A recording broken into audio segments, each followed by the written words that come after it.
السلام عليكم البنات، كي دايرين؟ لاباس عليكم؟ كنتمنى ان شاء الله هذا الفيديو يلقاكم على خير. المهم اليوم طلبوا مني الوليدات قالك بغاو الرفيسه.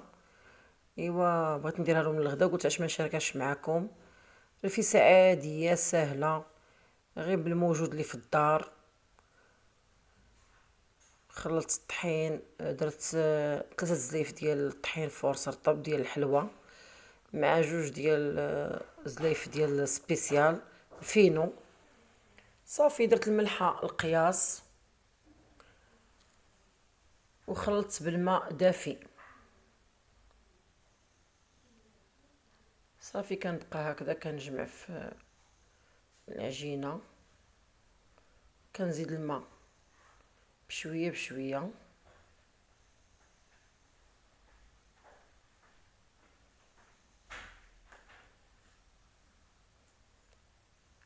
هكا حتى كتجانس ليا العجينه فيما بعضياتها.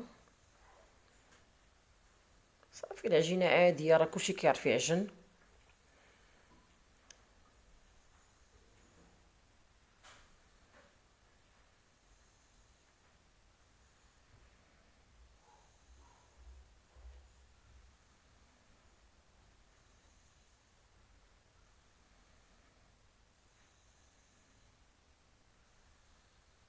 هكا كنبقى معها حتى كنجمعها.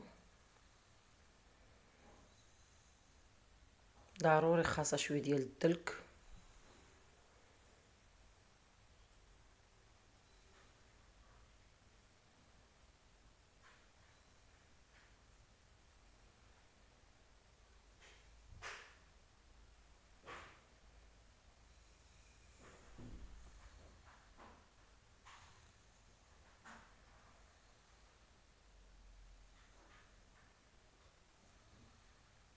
تكون ما ثقيله ما قاصحه ما خفيفه.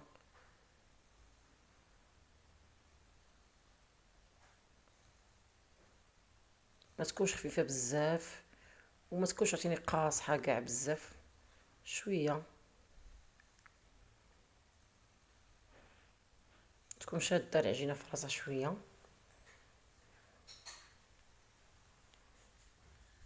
حاولوا ندلكوها مزيان.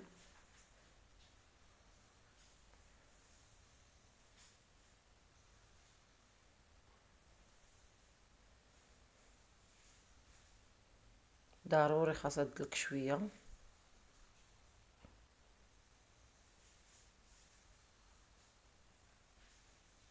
صافي ونخليوها ترتاح، نغطيوها بمنيديل ونخليوها ترتاح شويه ضروري.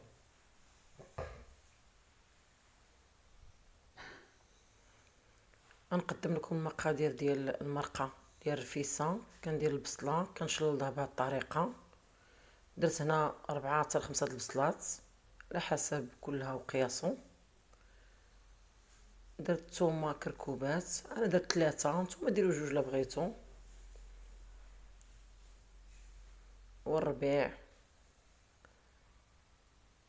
كنخليه هكا صاين.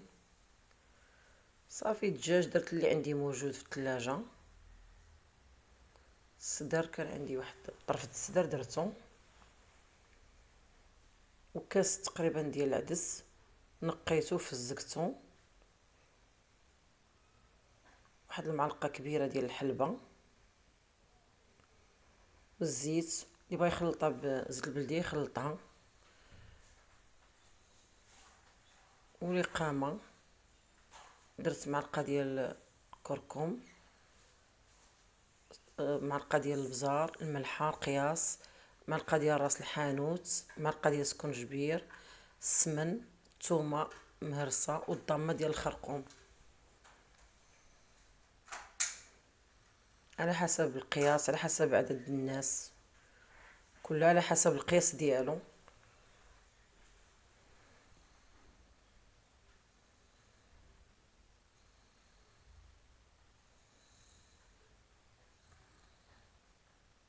غادي نصب لها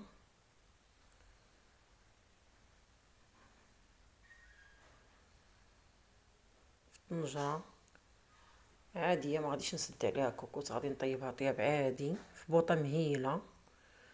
غادي ندير البصلة وندير معاها الثومة،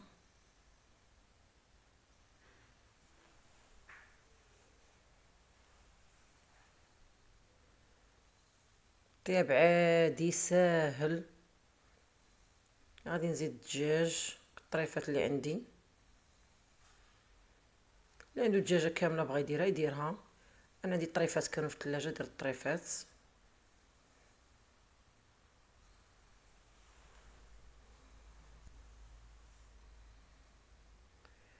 غادي نزيدو ليه قامه، السمن، العطريه كامله، والثومه مهرسه، 3 ديال الفصوص ديال الثومه مهرسه.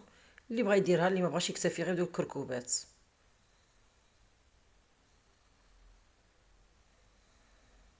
صافي نحرك باش تندمج شويه العناصر. هادي الرفيسه اللي في ساع، وما اللي بغا يدير رفيسه عنده كثيره ولا عنده ضياف ولا شي حاجه يرقد الدجاج، من الاحسن يرقد الدجاج في الاقامه. هذا العدس،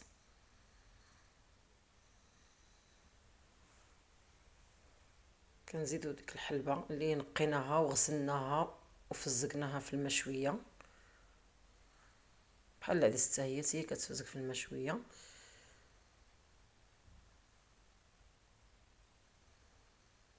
الزيت،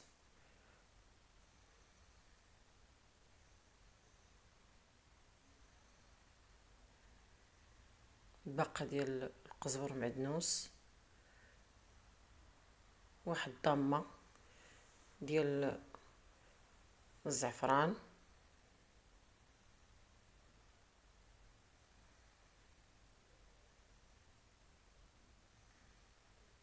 صافي كنخلط العناصر شويه ونزيد الماء.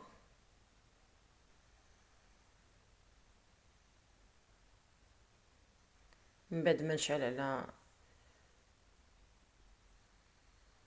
الطنجره كنزيد الماء الكافي،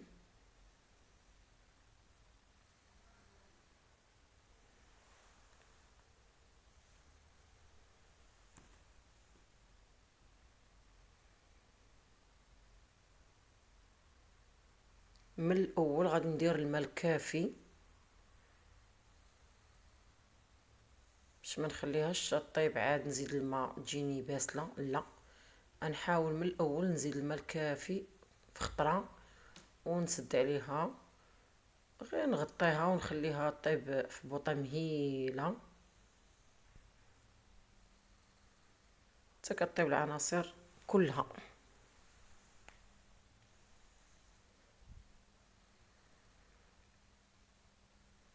في ساعه كطيب، ما كتشدش الوقت بزاف.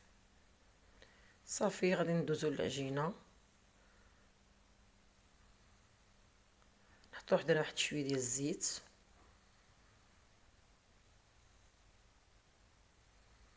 العجينه كما قلت لكم ما كتكونش رطبه بزاف وما كتكونش قاصحه، بين وبين، تجي شويه شاده في راسها. صافي وكنقج العجينه بحال هكذا، نحاول ندير منهم كويرات صغيرين على حسب الطاوه اللي عندي.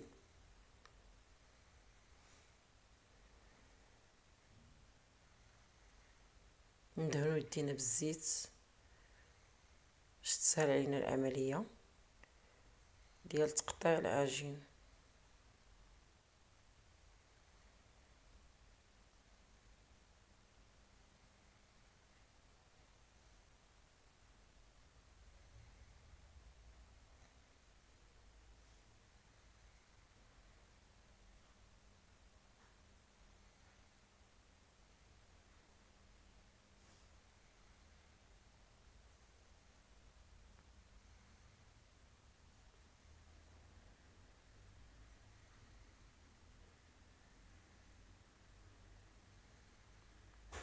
كنبقى هكا مع هاد العجين